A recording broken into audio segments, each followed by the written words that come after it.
This is an open It's race, open. folks. Without a shadow of a doubt. And Mr. KC, as tradition, is going to walk us through here. Who you got first upcoming here? Who's first on the slate?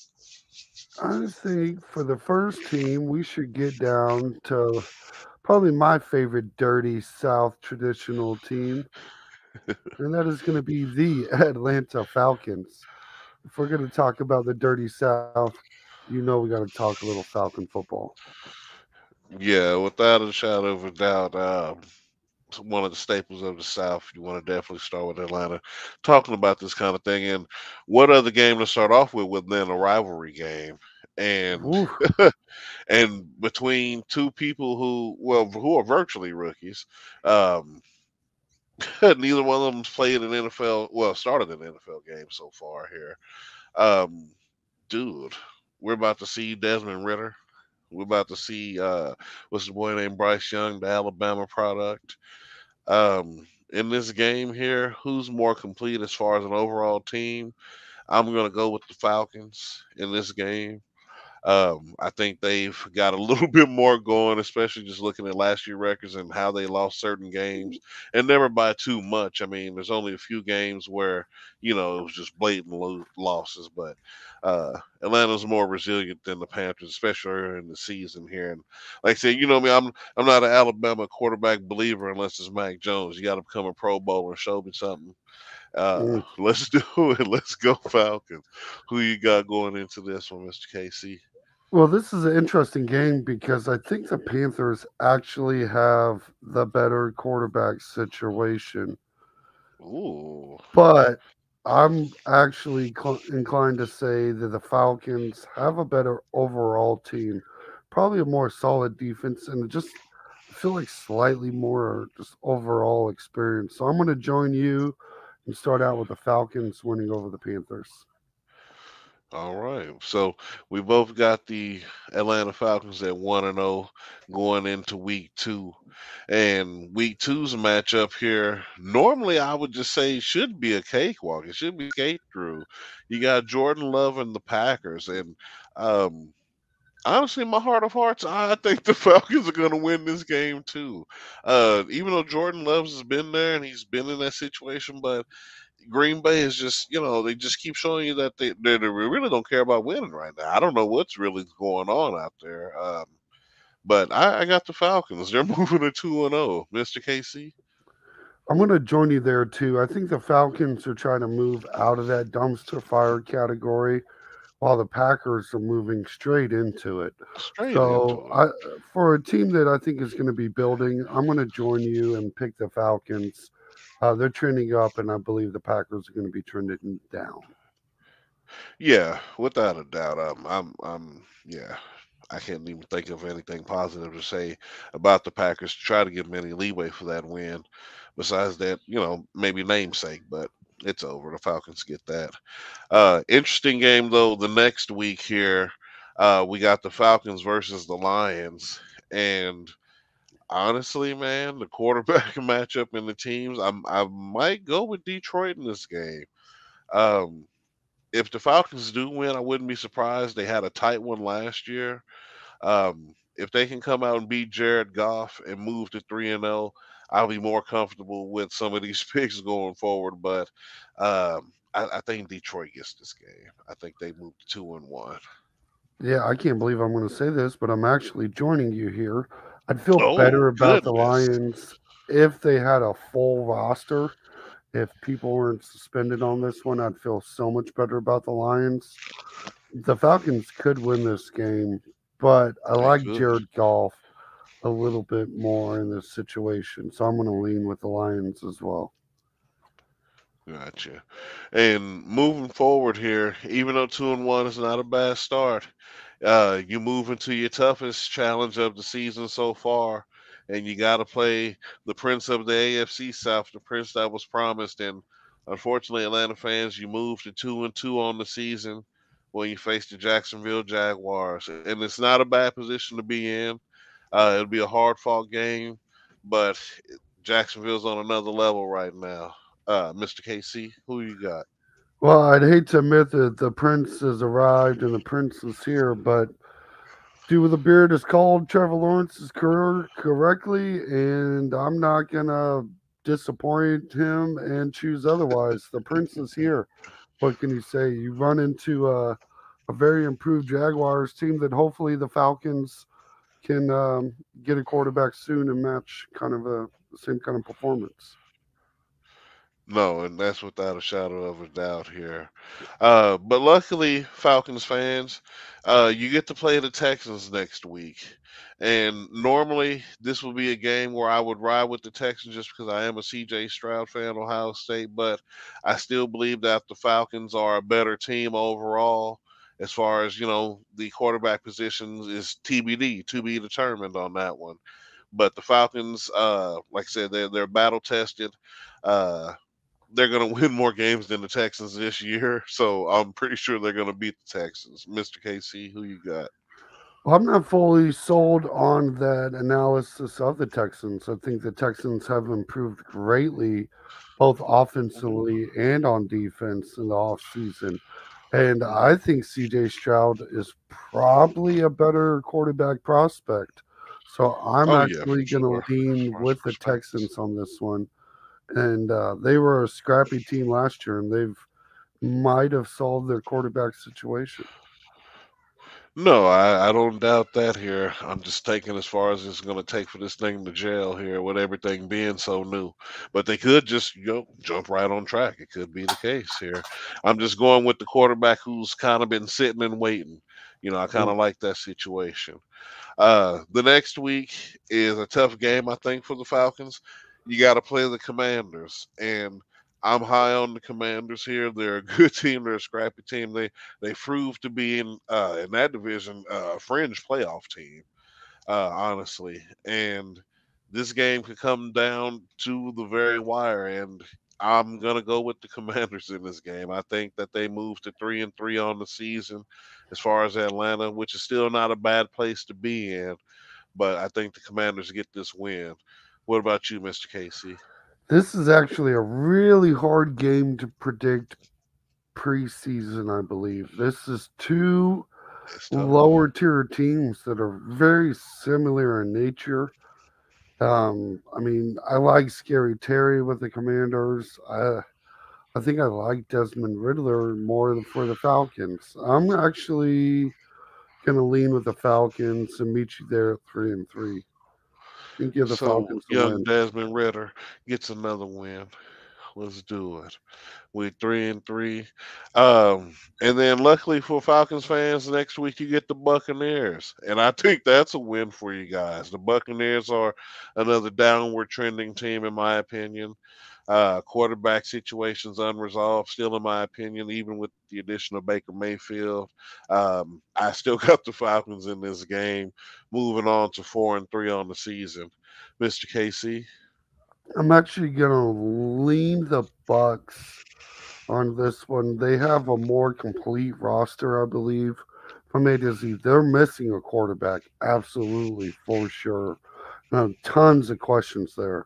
They still got guys like Mike Evans out there, good wide receiver core, pretty solid defense. I'm gonna lean with the Bucks here, but I'm not sold. I think it might be a split series for these two teams. Could very well be. Next game for you Falcon fans, another fortunate event. You get to play the Tennessee Titans, and I believe you moved to 5-3 on the season here in this game. The Titans are prepared for what you guys are going to be throwing at them. They're just not going to be prepared for anything. I just this Titan situation for a team that was fringe playoff considerably all the time is just now sinking its way to the bottom of the South. Just watching Trevor Lawrence do the Michael Phelps right past him. Just I done caught up and now we're beyond. Falcons. This is another win. You're 5-3 on the season. Yeah, I'm going to join you with that analysis. I think the Titans are a dumpster fire. This is a definition of a team like I believe taking a dive. Like, what are they? I don't think they had any intentions to be competitive this year. And I think the team that wants it more has got to be the Falcons. So I'm going to lean with the Falcons with the win here. For sure. And the next game coming up here will be a tough one. This will be a doozy here.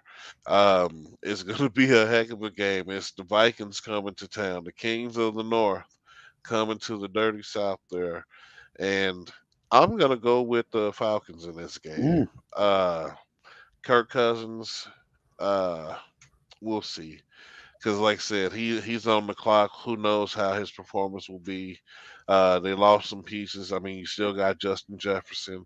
Um, but I think the Falcons find a way to win. Like I said, they didn't lose too many games last season by getting blown out. You know, they lost close games. I figured they find a way to remedy that, and they pick up a big win here against the Minnesota Vikings, moving to 6-3 on the season. yeah, and I hate you almost convinced me there. That was a really good sales pitch, and I thought about it because I agree the Vikings are a downtrending team. I'm not a fan or supporter of them this season, but I think the Vikings still get it done. Um, I just the Kirk Cousins is not a great quarterback, but this is a noon game or 1 o'clock game, non-prime time. Give me Kirk Thuggins. Ooh, hey, might as well.